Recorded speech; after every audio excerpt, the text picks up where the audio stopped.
یہ ہے صبا الاحمد سی سٹی، ایک ایسا انفراسٹرکچر پروجیکٹ جس کا طریقہ کار واقعی باقی شہروں سے مختلف ہے۔ اس شہر میں تقریباً ہر رہائشی کو اپنی بیچ ایکسس حاصل ہے، جو ایک خوبصورت لیگون سے ہوتی ہوئی سیدھا سمندر تک پہنچتی ہے۔ لیکن اس طرح کا شہر بنانے کے لیے انجینئرز کو بڑے بڑے انجینئرنگ پرابلمز کا سامنا کرنا پڑا، کیونکہ پروجیکٹ پلانرز کو قدرتی رکاوٹوں سے لڑنا پڑا۔ لیکن سوال یہ ہے کہ انہوں نے اتنے مہنگے طریقے سے شہر بنانے کا فیصلہ کیوں کیا، اور یہ پروجیکٹ کس طرح کویت کے لیے ایک ٹوریزم اور اکانومک ہب بننے والا تھا۔ جو بات سب چھپا رہے ہیں وہ ہم دکھائیں گے، کیونکہ یہ ہے فیکٹس میں۔ ہمیشہ کی طرح آپ سب کا ویلکم ہے ایک اور انٹرسٹنگ ویڈیو میں۔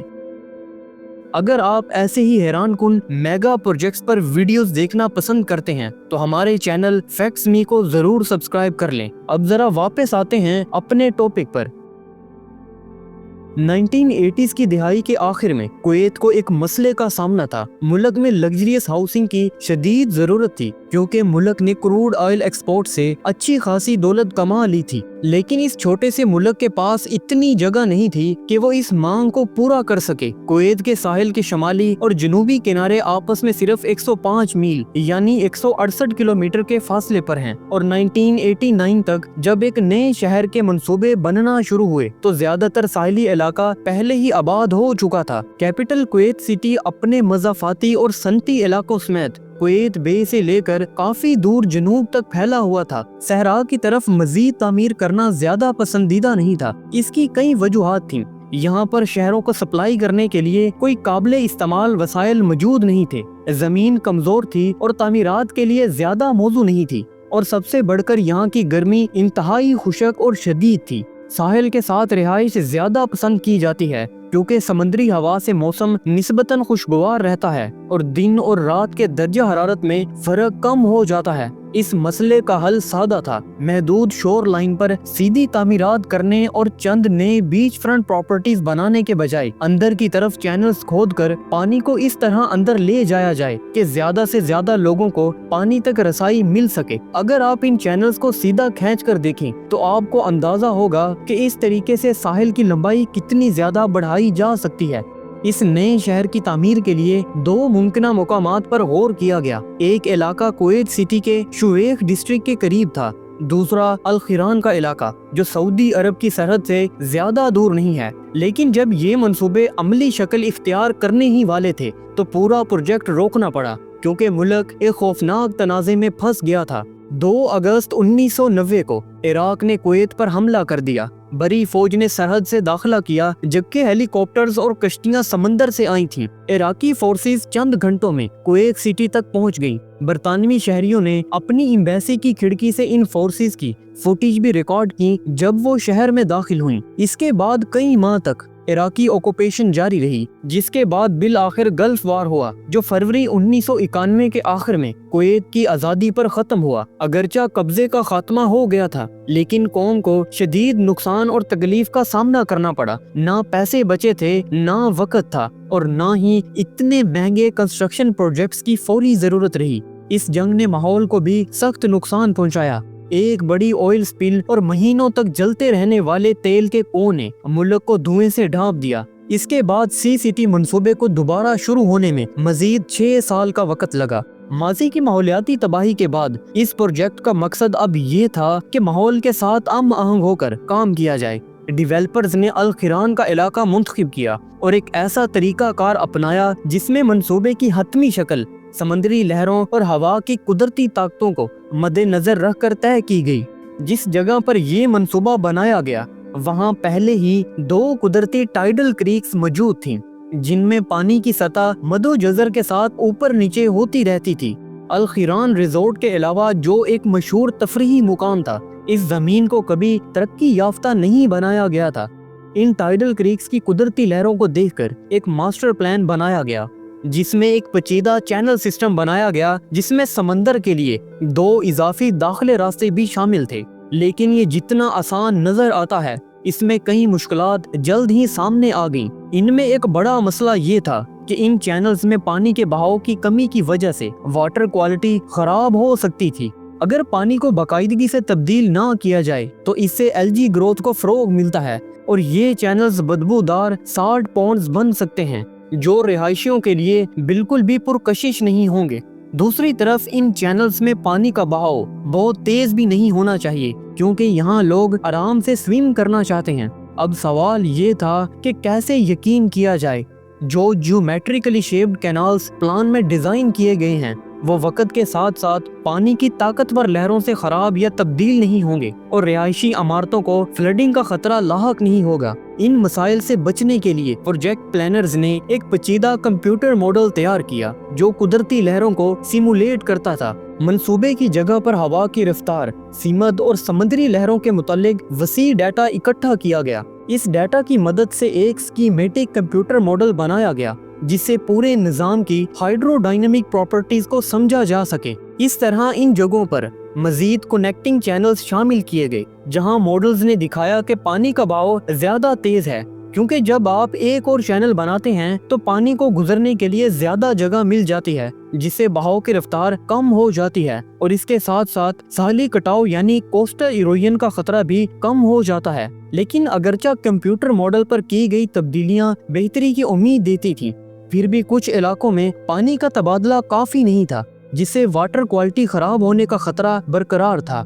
इसका एक हल ये था कि इन इलाकों से पानी पंप के जरिए निकाला जाए, लेकिन पंपिंग स्टेशंस को बहुत ज्यादा एनर्जी की जरूरत होती है और ये महंगे भी होते हैं। साथ ही इस तरीके से हमेशा के लिए पंपिंग की जरूरत रहती है जो दरअसल मसले का मुस्तकिल हल नहीं बल्कि एक वक्ती बंदोबस्त होता। लिहाजा इंजीनियर्स ने एक और तरीका सोचा जिससे लेगून्स को सिर्फ कुदरती ताकतों से मुकम्मल तौर पर साफ रखा जा सके। इन्होंने इसके लिए टाइडल गेट्स को खास जगहों पर नस्ब किया। इन गेट्स को हाई टाइड के वक्त पानी का बहाव खुद ब खुद खोल देता है, लेकिन लो टाइड में जब पानी उल्टी सीमत में बहता है तो वही पानी गेट्स को बंद कर देता है। इस तरह ये निजाम मुकम्मल तौर पर सेल्फ रेगुलेटिंग है और कंप्यूटर सिमुलेशन ने साबित किया कि इन गेट्स की मदद से ताज़ा पानी का बहाव काफी हद तक बेहतर हो सकता है। जब 2000 की दहाई के शुरू में ये मंसूबा अमली शक्ल इख्तियार करने लगा, एक्सकवेटर्स ने पहले चैनल्स खोदे और 2004 में पहले हिस्से को पानी से भरा गया।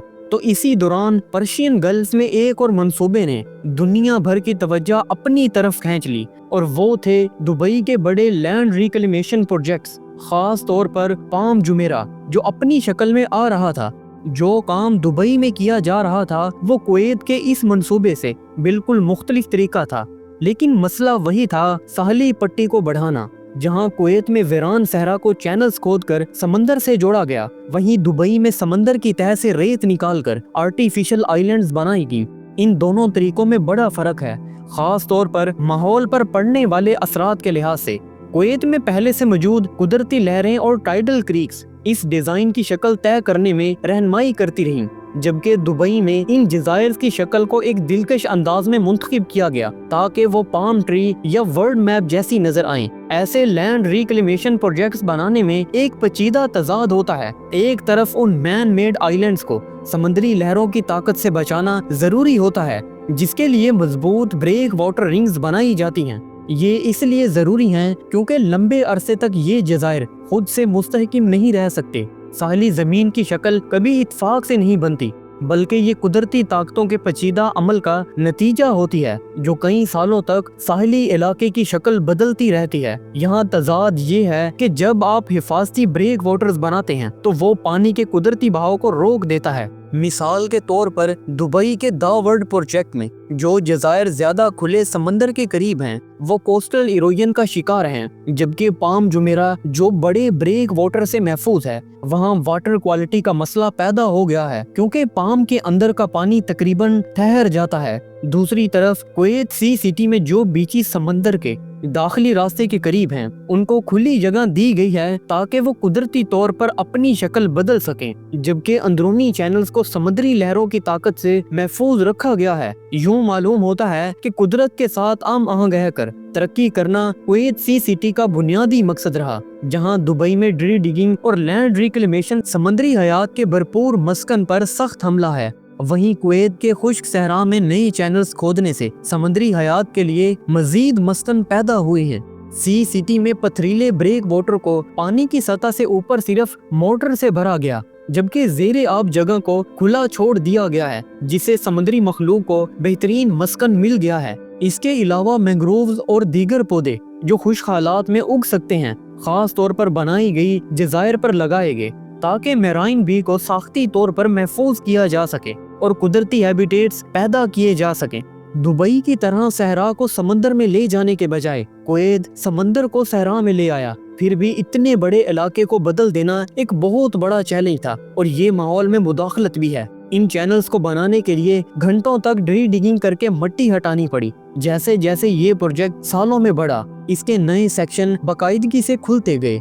मंसूबा साजों की उम्मीद है कि एक दिन ये शहर 2,50,000 लोगों को रिहाइश दे सकेगा। आज इन चैनल्स के साथ ज्यादातर आपको रेजिडेंशियल विलास, हाई इनकम अपार्टमेंट्स, कुछ होटल रिजॉर्ट्स और कई मेरीनाज मिलेंगे, जबकि बहुत सी जमीन अभी भी खाली पड़ी है। अगर कोई शहर को इस मानी में समझे कि वहाँ रिहायशी इलाके, ऑफिस स्पेस, सकाफती इदारे और अवामी मकामात सब एक साथ हों, तो ये शहर वैसा नहीं है। ये एक कार डिपेंडेंट डेवलपमेंट है जिसका पूरा फोकस निजी रिहाइश पर है, जिसकी सीधी बीच एक्सेस है। इन्होंने वाकई पहाड़ हिला दिए, लेकिन लगता है कि जदीद सिटी प्लानिंग के दीगर पहलू को ज्यादा अहमियत नहीं दी गई। सबा अल अहमद सी सिटी ने इस इलाके की जमीन को मुकम्मल तौर पर बदल कर रख दिया है। और अगरचे ये प्रोजेक्ट कुवैत में बनाया जा रहा है, एक ऐसा मुल्क जो अपनी मईशत का ज्यादातर इन्हिसार पेट्रोलियम प्रोडक्ट्स की तजारत पर करता है, इसके बावजूद यहाँ माहौल दोस्त प्रोजेक्ट्स पर भरपूर तवज्जो दी गई है। ये भी खास बात है कि यही मंसूबा गल्फ वार के दौरान रोकना पड़ा, वो जंग जिसने माहौल पर तबाहकुन असर डाला। उस वक्त आर्टिफिशियल कैनाल्स खोदने के बजाय कुवैत को पूरे मुल्क में लगी आग बुझाने के लिए तकरीबन 1.5 बिलियन डॉलर खर्च करने पड़े। जब जंग के आखिरी मराहल में पीछे हटते हुए इराकी फौजियों ने बेशुमार ऑयल वेल्स को आग लगा दी, जो एक खतरनाक सबूतेज था, क्योंकि एक बार जब ऐसी आग लग जाती है तो इसे बुझाना तकरीबन नामुमकिन हो जाता है। खैर, ये जंग कुवैत के पास्ट का हिस्सा है, लेकिन इस जंग के बावजूद कुवैत ने खुद को ग्रो करने में कोई कसर नहीं छोड़ी और आज कुवैत दुबई की तरह दिन रात तरक्की की राह पर गामजन है। और उसी राह पर एक ऐसा अमेजिंग प्रोजेक्ट बनाया जा रहा है जो आज की इस वीडियो में मैंने आपको मुकम्मल तौर पर एक्सप्लेन करके समझाया है। तो आप इस प्रोजेक्ट के बारे में क्या सोचते हैं? अपनी कीमती राय हमें नीचे कमेंट सेक्शन में जरूर बताएं, क्योंकि आपकी राय ही हमें बेहतर से बेहतरीन बनाती है। वीडियो देखने का बहुत शुक्रिया। हमेशा की तरह आपसे हमारी अगली किसी ऐसी ही शानदार वीडियो में मुलाकात होगी। तब तक के लिए आप वीडियो को लाइक, शेयर और चैनल को सब्सक्राइब कर सकते हैं।